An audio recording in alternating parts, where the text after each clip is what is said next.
So in this lecture, I want to talk briefly about what we mean when we say that within the minimalist program, we are trying as much as possible to explain language by way of language external conditions. So recall that we talked about this developing model where we have some sort of recursion, which we also called merge. Merge that is connected to, on the one hand, the sensory motor system, or SM, and on the other hand, the conceptual intentional system, or CI. So when we say that we are trying as much as possible to explain linguistic phenomena by way of language external properties, what we're really talking about is this distinction between recursion and the systems that language interfaces with, namely SM and CI. And so I've got this diagram up here, and this is from an article, Hauser et al., 2002, which I'll link in the description. And this is an article that is basically a review of how it is that language might have evolved. And as it turns out, there's a lot of controversy, and it's a very interesting area that we won't entirely go into here, although the fundamental thing, and the thing that we are going to draw attention to, is this idea that the faculty of language in the narrow sense is just recursion. And so you might be asking, what reason do we have for postulating this kind of two-tiered system?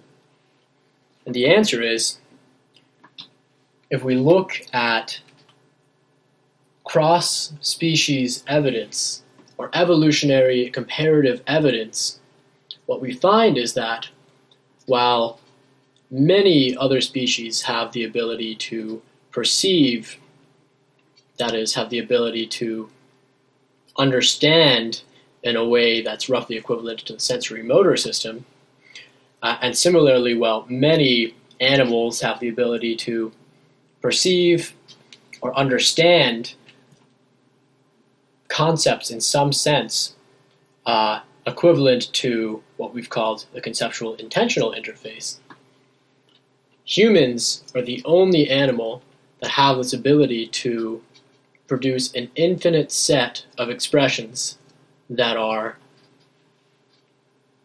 links between the sensory motor system and the conceptual intentional system. So that's one reason why we say that the faculty of language in the narrow sense contains just recursion. Another reason is that there's evidence that language is roughly 50,000 to 100,000 years old, which is a blink of an eye in the evolutionary timescale.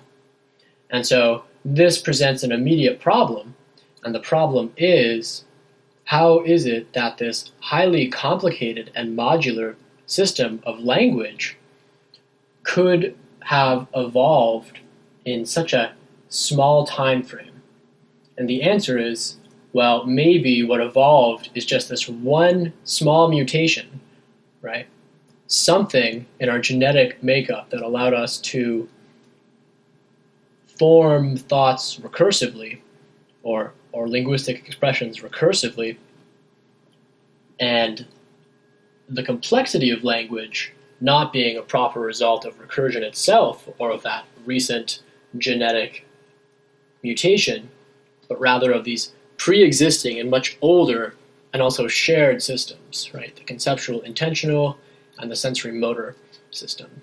These we know have been around for millennia, or for millions of years rather, and recursion looks like it's something that's far newer.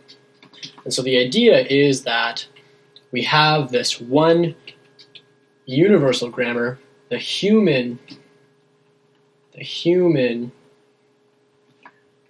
genetic aspect, which is minimal, so minimal, and also very recent, the evolutionary timescale. And UG is essentially just recursion or merge. And this system, this recursive operation, interacts with the much older and more complicated sensory motor system and the much older and more complicated conceptual intentional system. And so the complexities of language just result from what are sometimes called legibility conditions. Legibility conditions,